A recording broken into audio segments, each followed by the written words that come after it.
Magandang araw sa Ang lahat. dami talaga. Ito muli si Mang Halcon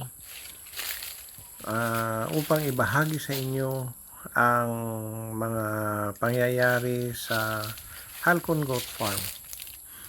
Ngayong buwan ay naglalabasan na ang bulaklak ng mga lansones at gusto kong ibahagi sa inyo kung ano ang itsura ng bulaklak ng lansones habang tumutubo pa sila at hindi pa nabubuo.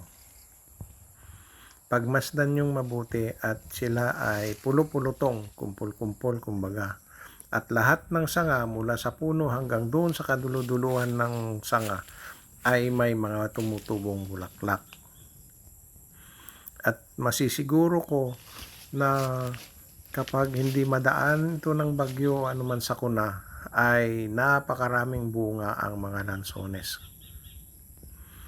Sa ngayon ay may mahigit kumulang na 500 or 600 fruit-bearing trees ang lansones na natira sa farm dahil noong pumagyo ang bagyong Nona noong 2015 ay nabiktima ng flash flood ang farm at naanod ang mahigit kalahati nito.